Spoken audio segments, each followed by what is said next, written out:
Hi everyone, welcome to my channel Tusmita's Blog. আশা কৰো আপোনালোকৰ ভাল। আজি মই ৰান্ধিম মছলাবিহীন মাংস নৰসিংহ পাতৰ হৈতে আৰু মই কিদৰে বনাও চাই যাব। মই ইয়াতে তেল গৰম হোৱাত এটা পিয়াজ ভাজি লম গোল্ডেন ব্ৰাউন হোৱালৈকে। এই আঞ্জাবিধ খাবলৈ খুবেই টেষ্টি হয়, সকলোৱে এবাৰ ঘৰত ট্ৰাই কৰি চাব পাৰে। আৰু মই এনেদৰে পিয়াজখিনি গোল্ডেন ব্ৰাউন হোৱালৈকে ভাজি থাকিম।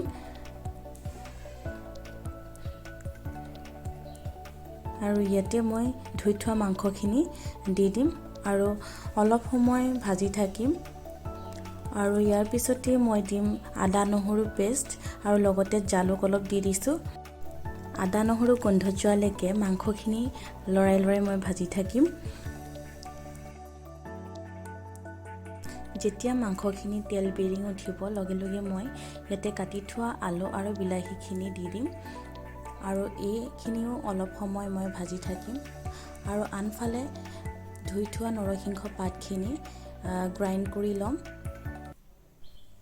আগতে জলকীয়া দিব পাহৰিলোঁ, সেইকাৰণে মই এতিয়া জলকীয়া কেইটামান দি দিছোঁ।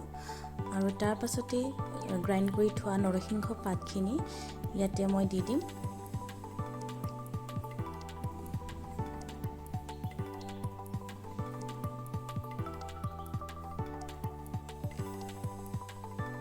চব হৈছে, এতিয়া মই আকৌ এবাৰ লৰাই ভাজি থাকিম। এতিয়া মোৰ আঞ্জাখিনি খাবলৈ ৰেডি হৈ গৈছে। আৰু যদি আপোনালোকে পানী দিব বিচাৰে, মানে জোল যদি খাব বিচাৰে তেনেহ'লে পানী এড কৰি দিব পাৰে। এতিয়া হৈছে টেষ্টিং টাইম আৰু খুবেই সোৱাদ লগা হৈছে। মোৰ ভিডিঅ'টি যদি ভাল পাইছে তেনেহ'লে লাইক, শ্বেয়াৰ এণ্ড ছাবস্ক্ৰাইব কৰি দিব। Thank U.